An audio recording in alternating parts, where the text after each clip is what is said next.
இல்லை என்றால் முருகன் கிடையாது. ஆமா. சிவன் இல்லை என்றால் முருகன் கிடையாது. சிவன் அது அப்பேற்பட்ட நிலையிலே இந்த இடத்துல முருகனுக்காக நீங்க கவனித்து வந்திருக்கீங்க. சிவன் சொல்றீங்க. சிவனுடைய ஆலயத்துக்கு போய் எப்படி கும்பிடணும், என்ன நிலையிலே கும்பிடணும்? எப்படி கேள்வியா கேக்குறீங்களா? இல்ல நான் கேள்வியா தான் கேட்கிறேன். எல்லா கோவிலும் ஒரு மாதிரி சிவன் கோயில கும்பிட முடியாது.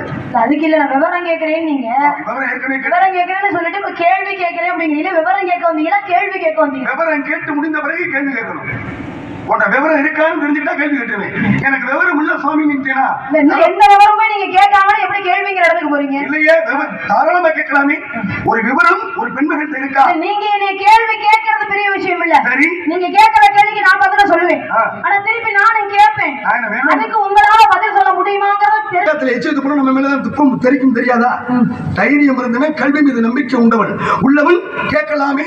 நான் என்ன கேட்கிறேன், ஒரு சிவனுடைய ஆலயத்திலே ஒரு சிவனை ஒரு பக்தர் வணங்க போறாரு. இல்லைங்க, சிவனை எப்படி வணங்கணும் அப்படிங்கறத நான் சொல்றேன். வந்தோடனே பெரியவங்க நீங்க, உங்களுக்கு நான் ஒரு வரவேற்பு கொடுத்துட்டேன். எந்த நாரத மகரிஷி அப்படின்னு சொல்லணும் வரவேற்பு கொடுத்தேன். திருப்பி நீங்க எனக்கு என்ன பண்ணணும்? வாழ்த்து கொடுக்கணும். வாழ்த்து கொடுக்கணுமா இல்லையா? கண்டிப்பா கொடுக்கணும். வாழ்த்து கொடுத்தீங்களா நீங்க எனக்கு? நான் கொடுக்கலையே. ஏன் கொடுக்கல? காரணம், வாழ்க பெண்மக்களே, வாழ்க வளர்க, பல்லாண்டு பல்லாயிரம் தாண்டி பல கோடி நூறாண்டு வாழ்கன்னு இதுதான் வாழ்த்து. பாட்டு பாடித்தான் வாழ்த்து சொல்லணுங்கிற அவசியம் இல்லை.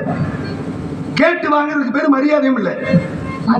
மரியாதை நான் கேட்கல. உங்க என்ன தகுதி இருக்கு?